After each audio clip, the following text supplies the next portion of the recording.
Commerce mis en pièces, l'animalisme finira-t-il en boucherie?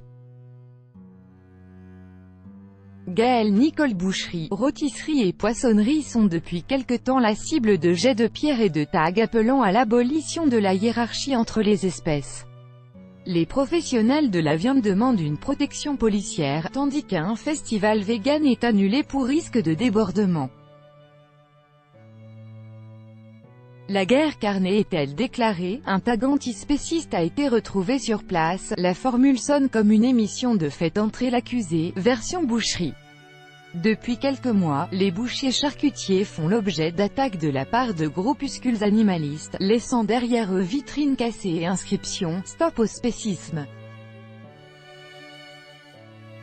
Lille, Paris, Angers, Jouy-en-Josas et tout récemment Épinay-sur-Orge, dans l'Essonne, ont vu des devantures de commerces de boucherie, mais aussi rôtisserie ou poissonnerie, vandalisées, toujours selon ce même mode opératoire. Ces groupuscules, ou commandos, contre lesquels les bouchers charcutiers demandent une protection policière, font-ils l'objet d'une surveillance particulière? La question a été soulevée par le député Louis Alliot, RN, en juillet, avec pour réponse, les services du renseignement territorial sont particulièrement vigilants face aux agissements de la frange la plus radicale de ces mouvements et groupuscules.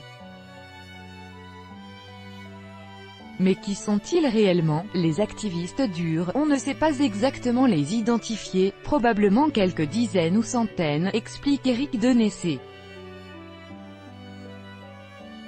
Pour le directeur du Centre français de recherche sur le renseignement CF2R, et auteur du livre « Écoterrorisme, altermondialisme, écologie, animalisme, de la contestation à la violence », il constitue un terreau préoccupant, et totalement insuffisamment suivi par les pouvoirs publics, la DGSI et le renseignement territorial.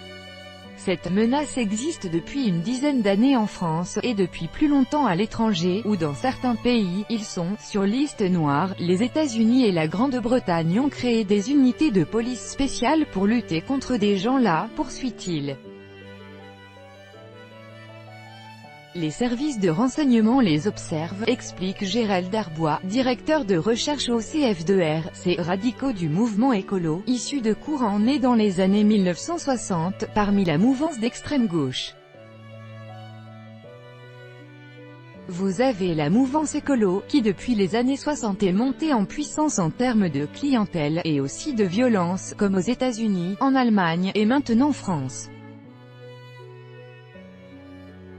Le mouvement végan est une suite, bien qu'elles ne se reconnaissent absolument pas dans ce type d'action. Les associations de protection animale tentent de s'en dépêtrer, ce n'est pas du tout le type d'action qu'on a envie de médiatiser, insiste Brigitte Gauthier, cofondatrice de l'association L214, célèbre pour ses vidéos chocs, filmées en caméra cachée dans des abattoirs, rappelant à chacun ses faits d'armes. Elle dément inspirer cette frange radicale. Ces images, on les tourne dans des élevages, des abattoirs, ce sont des faits qui existent et sont justement cachés aux yeux du public.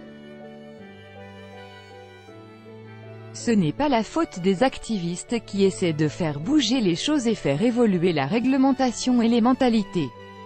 Plus on va tuer d'animaux, plus ça va pousser des gens à passer à l'acte. Pour nous, c'est hyper clivant, déplore-t-elle. Les actions violentes, le caillassage de boucherie, sont très peu au regard des actions organisées par le mouvement vegan. Elle n'exclut pas également la mise en place d'une entreprise pour décrédibiliser la cause animale, à l'instar cet élu FN qui brûlait des voitures pour dénoncer l'insécurité. Mais comment ces militants animalistes passent-ils de la contestation à la violence? Plus on en parle, plus ça donne envie d'en faire et ça fait parler de la question, estime Madame Gauthier, rappelant que, paradoxalement, si l'opinion publique avance sur la question du bien-être animal, les lois ne suivent pas. Du point de vue de la législation, non.